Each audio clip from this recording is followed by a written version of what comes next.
بڑی ڈیٹیل سے جو سہیل آفریدی صاحب، علامہ راجہ ناصر عباس اور محمود ثناء چکزئی صاحب کے درمیان ہونے والی میٹنگ ہے، اس کی اندرونی کہانی میں مکمل طور پر بیان کر چکا ہوں. میں نے میں خیال کو آدھے گھنٹے کا بلاگ کیا تھا. میں نے ایک چیز بتائی تھی کہ اس میٹنگ میں کیا ہوا ہے، اور میں نے اس میں یہی خبر دی تھی کہ سہیل آفریدی نے ان کو کہہ دیا ہے کہ ہم مکمل طور پر تیار ہیں، آپ ہمیں کہیں گے کہ آپ کے پاس 24 گھنٹے کا وقت ہے، آپ نے ڈی چوک پہنچنا تو ہم تیار ہیں. تو بھائی اور کیا مطلب، اب دیکھیں نا کہ کچھ پی ٹی آئی کے اپنے سوشل میڈیا کے اوپر اکاؤنٹس جو ہیں وہ چاہتے ہیں کہ سہیل آفریدی جو ہے نا وہ فوری طور پہ ڈی چوک کی کال دے دے. بھائی جب عمران خان نے منع کیا ہوا کہ آپ نے بھی ڈی چوک کی کال نہیں دینی، جب عمران خان کی بہن نورین نیازی صاحبہ کہہ رہی ہیں کہ عمران خان نے روکا کہ گولی چلے گی، کوئی کال نہیں دی، تو آپ بجائے اس کے کہ آپ اس تقریر میں جو ہونے والی اہم چیزیں ہیں ان کو آپ ہائی لائٹ کرتے ہیں، اپنی صفوں سے لوگ کہہ رہے ہیں لائمل نہیں دیا. اس کا مطلب ہے کہ انہوں نے جلسہ پورا سنا ہی نہیں ہے. ٹھیک ہے، تو اگر میں کہہ رہا ہوں کہ نیک نیتی سے بھی کر رہا ہے کوئی، تو پھر ایسے کچھ ورکرز جینوئن ورکرز کا یہ خیال ضرور ہے. مطلب آپ لوگوں سے بات کریں تو لوگ کہہ رہے تھے لائمل ڈی چوک والے کیوں کہہ رہے ہیں کہ بھائی لائمل دو ہم تیار ہیں، لیکن اس کے پیچھے وجہ کیا ہے؟ وہ وجہ تو دیکھیں نا، عمران خان صاحب کیٹیگوریکل ان کا بیان ایک آ چکا، ان کی بہن نورین نیاز صاحبہ بتا چکی ہیں جو اے این اے کو انہوں نے انٹرویو دیا کہ عمران خان نے کہا کہ گولیاں ماریں گے. اور یہ کچھ مطلب مسئلہ یہ ہے کہ ایک ورکر ہے، اس کے تو ٹویٹر پہ وہ 10 ٹویٹس کر دے گا کہ لائمل دو، لائمل نہیں دے رہے، لیکن اس کو یہ اندازہ ہے کہ جب بھی لائمل دیا جائے گا اور کال دی جائے گی تو لاکھوں لوگوں کی زندگیوں کا بوجھ کس کے کندھوں پر ہوگا؟ عمران خان اور اس قیادت کے کندھوں پر ہوگا جو کال دیں گے. لوگوں کی جانیں جائیں گی، خدا نہ خواستہ جائیں گی، تو وہ ان کے اوپر ایک بوجھ ہوگا. اور یہی وجہ عمران خان نے کال دی تھی، ورنہ دے دیتے نا. 4 اکتوبر کو ملاقات ہوئی، پھر اس کے بعد 29 اکتوبر کو ملاقات ہوئی. بالکل کال دے دیتے نہیں دی انہوں نے. اور وہ کال انہوں نے اس لیے، اور پھر جو علامہ راجہ ناصر عباس صاحب، محمود ثناء چکزئی صاحب اور سہیل آفریدی صاحب کی ایک ملاقات ہوئی تھی اڈیالہ کے باہر، جب جمعرات اور جمعے کی درمیانی رات انہوں نے دھرنا دیا تھا. ادھر جو ملاقات ہوئی تھی اس کی بھی میں نے اندرونی کہانی ساری بتائی تھی، ٹویٹس بھی میرے موجود ہیں. اس میں ایک پی ٹی آئی کی خاتون رہنما ہیں، انہوں نے اس میٹنگ میں یہ کہا کہ میں آپ کو کیٹیگوریکل یہ بتانا چاہتی ہوں کہ عمران خان کے حکم کی حکمت دولی ہو گئی ہے، عمران خان کے حکم پہ عمل نہیں ہوا، اور عمران خان نے حکم دیا تھا کہ اگر 15 نومبر تک مجھ سے ملاقات نہیں کروائی جاتی آپ نے کال دے دینی ہے. میں آپ کو بار بار بتا رہی ہوں کہ عمران خان کی بات پہ عمل درآمد نہیں ہوا، پھر نہ کہنا کہ میں نے بتایا نہیں تھا. میں نے پھر چیک کیا سہیل آفریدی صاحب کے قریبی لوگوں سے، میں نے کہا، انہوں نے کہا کہ سہیل آفریدی صاحب کو پہلے بھی یہ بات ان تک پہنچی تھی کہ عمران خان صاحب نے کہا کہ 15 نومبر تک مجھ سے ملاقات نہیں کراتی تو آپ نے کال دے دینی ہے. تو سہیل آفریدی نے علیمہ خانم صاحبہ سے پوچھا، عظمیٰ خان صاحبہ سے پوچھا، نورین نیازی صاحبہ سے پوچھا، انہوں نے کہا ایسی کوئی بات نہیں ہے. سلمان راجہ صاحب سے پوچھا، انہوں نے کہا ایسی کوئی بات نہیں ہے. اور پھر جب بہنوں کی 2 دسمبر کو ملاقات ہوئی عمران خان صاحب سے تو انہوں نے کوئی ایسی بات نہیں کہ بہن کی ملاقات ہوئی. اس کا مطلب یہ ہے کہ خان صاحب نے نہیں کہا تھا، ورنہ خان صاحب کہتے ہیں نا نہیں ٹھیک ہے، تو خان صاحب کال نہیں دے رہے.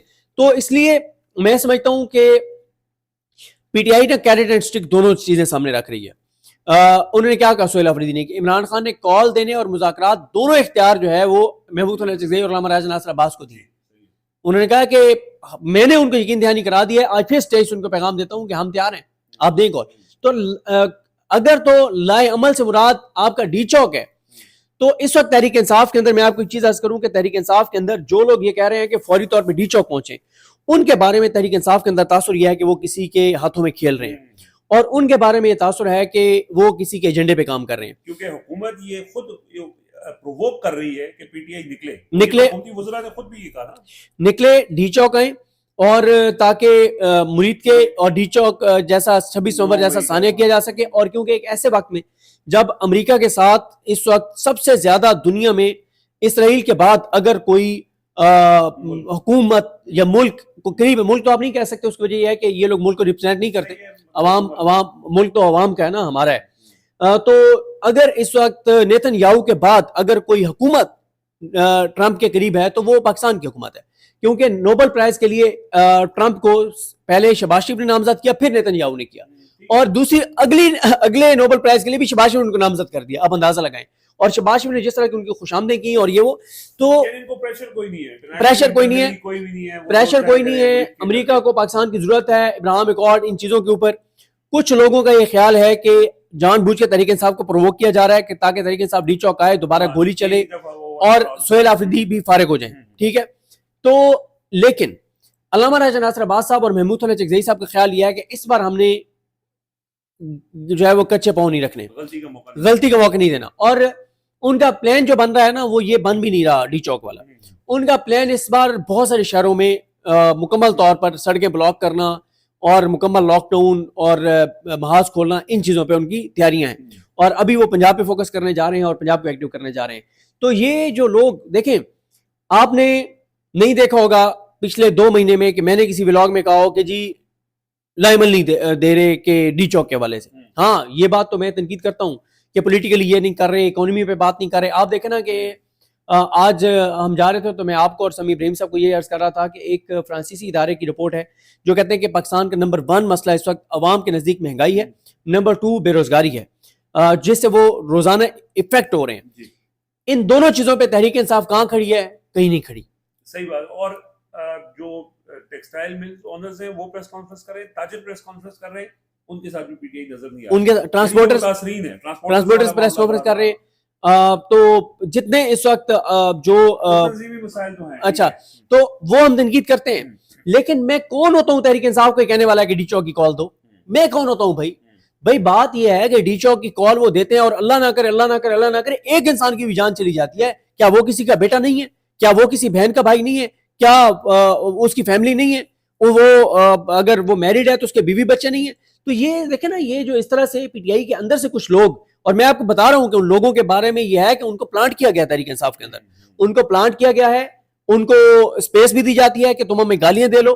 وہ ان کو اتنی اسپیس دے کے ان کو ان سے کام لیا جاتا ہے کہ تم مطلب پہلے وہ گالیاں دیتے ہیں فوج کو، وہ ایسی چیزیں کرتے ہیں جس سے اسٹیبلش ہو جاتا ہے کہ یہ بڑا جنون ورکر ہے. ٹھیک ہے، لوگوں کے ہیرو بن جاتے ہیں. ٹھیک ہے، میں بہت سارے نام ہیں. اچھا، ہیرو بنا کر اب پھر وہی جو ہیرو بن گئے عوام کی نظر میں اور پی ٹی آئی کی نظروں میں، انہوں نے ابھی جلسہ ختم نہیں ہوا اور انہوں نے لائبل کیوں نہیں دیا؟ لائبل دو، ڈی چوک.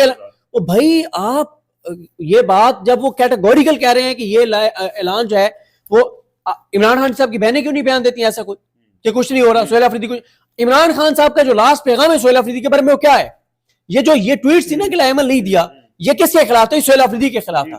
اس سہیل آفریدی کے بارے میں جس کے بارے میں عمران خان کا لاسٹ ٹویٹ موجود ہے، جس میں عمران خان نے 4 بار اس کی تعریف کی ہے کہ وہ میرا سب سے بااعتماد کھلاڑی ہے، زبردست کھیل رہا ہے، میں اس کو سپورٹ کرتا ہوں. اور اگر وہ کال نہیں دے رہا تو ان کی بہنوں کو سب سے زیادہ مسئلہ ہونا چاہیے. ہاں، ان کی بہنوں کو مسئلہ ہونا چاہیے، خان صاحب کو مسئلہ ہونا چاہیے کہ وہ کال نہیں دے رہا. تو یہ اصل میں تحریک انصاف کو، جو اس وقت تحریک انصاف کو مسئلہ ہے وہ ان کا انٹرنل تنظیمی کرائسس، ان کا اندرونی جو میکنزم نہ ہونا، اندرونی طور پہ ایک نظم نہ ہونا، اندرونی لڑائیاں، ایک دوسرے کے ٹانگیں کھینچنا، ایک دوسرے پہ الزامات لگانا، اور پھر ان کے سوشل میڈیا کے اوپر وہ لوگ جنہوں نے پبلک میں یا پی ٹی آئی کے لوگوں میں اپنی ساکھ بنا لی ہے کہ بڑے جنون ہیں، اور پھر وہ اس طرح سے کہ جلسہ ختم نہیں ہوا اور یہ کہ جی سہیل آفریدی نے لائمل نہیں دیا. تو یہ وہ لوگ ہیں جن کے بارے میں پی ٹی آئی کے اندر یہی ہے کہ یہ پلانٹ کیے گئے اور یہ پلانٹ کر کے اور ان کو یہ مطلب کہا گیا، تو ایسے موقع کے لیے رکھا گیا. تو بہرحال یہ بات تو ہے کہ سہیل آفریدی پہ دباؤ بڑھ رہا ہے، اور آج شفیع اللہ جان نے تو یہ کہا کہ جی لوگ آپ کی طرف دیکھ رہے ہیں، سہیل آفریدی صاحب لوگ آپ کی طرف دیکھ رہے ہیں. بہت ڈسکس ہو رہی ہے اور ٹوٹس بہت زیادہ ٹویٹس کر رہے ہیں. دیکھیں بہت خطرناک جملے تھے شفیع جان، جنید اکبر، علی اصغر صاحب اور سہیل آفریدی کی تقریروں میں. بہت سخت تقریریں تھیں. باقی کیونکہ پشتوں میں موسٹلی تقریریں تھیں تو پشتوں میں آتی نہیں ہیں، یہ ہمارا ایک مسئلہ ہے، اور کوشش تو کر رہے ہیں لیکن ظاہر ابھی ٹائم لگے گا. تو بہرحال دباؤ سہیل آفریدی پر بڑھ رہا ہے. اور یہ جو اصل جو میں اس میں بات کرنا چاہتا تھا وہ یہی ہے کہ